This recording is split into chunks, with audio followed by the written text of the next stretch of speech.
Tommy était un enfant tout à fait normal. Né dans un coin paumé de la France, il n'avait aucune caractéristique particulière. Fils de fermier, qui aurait pu deviner la vie mouvementée qu'il allait mener. Voyez-vous, quand Tommy a eu 5 ans, ses parents ont voulu lui faire plaisir, alors ils lui ont demandé ce qu'il voulait comme cadeau d'anniversaire. Le jeune Tommy avait juste répondu « Je veux une balle de tennis noire. » Les parents ne comprenaient pas ce choix, et il s'efforçait de demander au petit Tommy pourquoi il voulait un tel cadeau, mais celui-ci s'enfonçait dans un silence absolu à chaque question qui portait sur cette balle de tennis noire. Ils finirent par lui offrir l'objet de ses désirs pour son anniversaire. Alors qu'il avait déballé son cadeau et découvert cette petite balle noire, il avait pris une craie et avait inscrit un nom dessus, Raymond. Le seul Raymond des environs était leur voisin, un vieux barbu qui réunissait tous les clichés du provincial bourru et bourré. Personne n'avait relevé ce geste anodin, pensant que c'était juste les actes d'un gamin. Mais le plus étrange, c'est que 7 jours après l'anniversaire du petit, le fameux Raymond était mort. Terrassé dans son sommeil par une crise cardiaque. Tout le monde pensa à une coïncidence, et ça aurait pu l'être, si ça s'était arrêté là. La vie avait continué, sans Raymond. Les 10 ans de Tommy approchaient, et, de nouveau, ses parents voulaient lui offrir un cadeau spécial, donc ils avaient commencé à sonder le petit écolier pour voir ce qu'il désirait. Vous l'aurez deviné, la réponse avait été la même que 5 ans auparavant. « Je veux une balle de tennis noire. » Ses parents étaient interloqués. Cela faisait des années que cette lubie n'était plus apparue. Que diable voulait-il faire de cette balle de tennis? Encore une fois, il l'avait assommé de questions, mais aucune réponse n'était venue du petit Tommy. Et, encore une fois, il s'était résigné.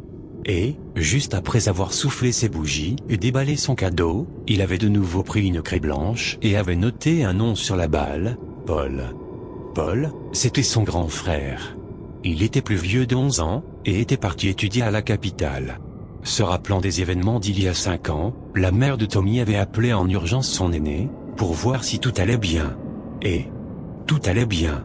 Enfin, pendant une semaine, car 7 jours après l'anniversaire du petit, les parents avaient reçu un coup de téléphone, leur fils venait d'avoir un accident de voiture, et était mort sur le coup.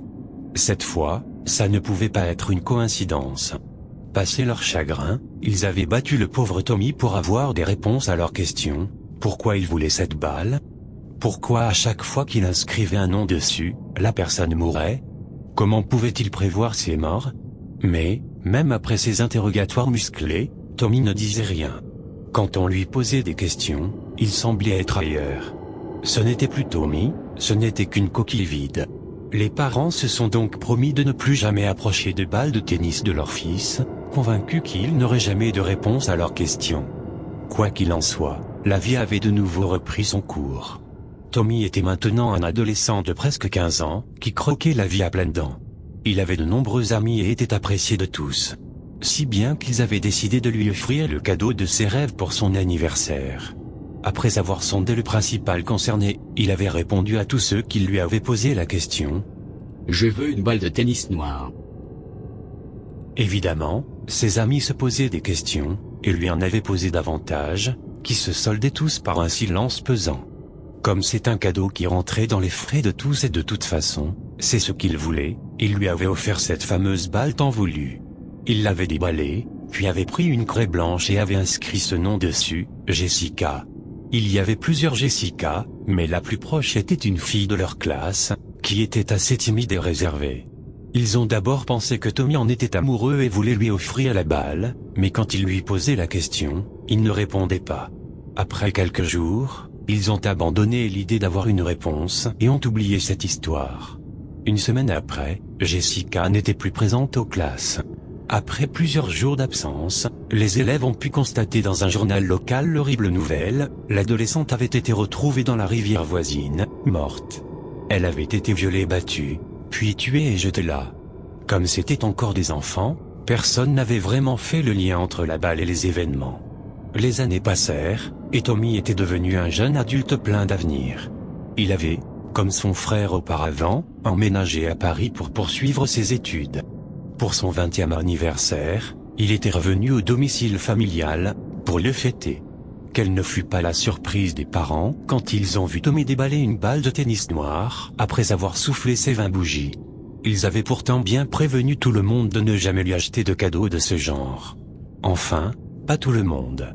Un invité de dernière minute, le nouveau voisin des parents de Tommy, avait cru bon de demander à celui-ci ce qu'il voulait pour son anniversaire, car il n'avait jamais eu d'enfant et donc ne savait pas du tout quoi offrir à des jeunes de cet âge-là. Le mal était pourtant fait. Tommy s'était emparé d'une craie et avait gravé un nom sur la balle, Diego. Les parents étaient très tendus. Ils ne connaissaient pas de Diego. Ils ont demandé à Tommy s'il en connaissait un, et il avait répondu à cette question, il n'en connaissait aucun. La malédiction était-elle brisée? Est-ce que, depuis le départ, tout ceci n'était qu'une horrible coïncidence? Les parents étaient soulagés. Une semaine après, ils reçurent un coup de fil. C'était la tante de Tommy, qui leur disait que son petit-fils était enfin né, mais qu'il était mort-né. Les parents étaient désolés, mais, pris d'un doute insidieux, lui avaient demandé s'ils avaient quand même choisi un prénom pour le bébé. Et, en effet, ils en avaient choisi un, Diego. Le cauchemar n'était pas fini. Du haut de ses 24 ans, Tommy était un adulte des plus respectables. Il s'était marié, et avait un petit garçon de 2 ans. La vie était belle, et il allait fêter ses 25 ans.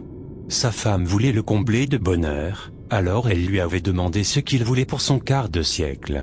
Et, vous l'avez deviné, il avait répondu « Je veux une balle de tennis noire. » Vous connaissez la suite, sa femme s'était posé des questions, lui en avait posé tout autant, silence de Tommy, etc. Quoi qu'il en soit, il avait déballé son cadeau, avait pris la craie et avait noté un nom dessus, Josiane. Josiane, c'était le nom de sa belle-mère. Comme ce n'était pas relevant, sa femme n'en avait parlé à personne, ni même à ses beaux-parents. Du coup, quand sa mère est morte une semaine après d'un AVC, personne n'a fait le rapprochement. Ce n'est que quand la femme de Tommy a parlé de la balle de tennis noire à ses beaux-parents quelques mois après qu'ils lui ont révélé toute l'histoire. À l'approche de ses 30 ans, le fils de Tommy voulait lui faire un cadeau, qu'il aurait payé de sa poche, avec ses propres économies. Il ne voulait pas en parler à sa mère, car il voulait vraiment que ce soit lui qui aille acheter le cadeau de son père, comme un grand. Il avait demandé à son papa ce qu'il voulait, et il lui avait répondu « Je veux une balle de tennis noire. » Bien sûr, le petit garçon n'avait pas l'âge de comprendre, donc si son papa voulait une balle de tennis noire et qu'il pouvait lui offrir, ça lui convenait. Le jour de son anniversaire, Tommy avait donc déballé son cadeau, révélant une balle de tennis noire, devant le visage effaré de sa femme. Il s'était saisi d'une craie, et avait finalement écrit ce nom dessus, Tommy. Sa femme savait bien ce qu'il allait se passer. Il n'y avait aucun autre Tommy dans leur entourage. Son mari allait mourir. C'était inévitable. Elle a donc prévenu les parents de Tommy de son affreux destin. Ils avaient encore l'espoir que ce ne soit pas lui, mais durant la semaine qui a suivi son anniversaire, Tommy était tombé malade. Une maladie aussi soudaine que mortelle. Ses jours étaient comptés, selon le docteur. Finalement, une semaine après, Tommy était sur son lit de mort. Sa famille était réunie autour de lui. Il ne lui restait que quelques heures, voire quelques minutes à vivre. Dans une dernière tentative, ses parents lui avaient une nouvelle fois demandé pourquoi il voulait ces balles de tennis noires. Qu'en faisait-il? Pourquoi inscrivait le nom de personnes qui allaient mourir sur celle-ci? Comment pouvait-il prévoir leur mort? Et, à leur grand étonnement, Tommy semblait vouloir enfin leur répondre. Je voulais ces balles de tennis noires parce que... Avant de pouvoir finir sa phrase, il tourna la tête sur le côté, et mourut.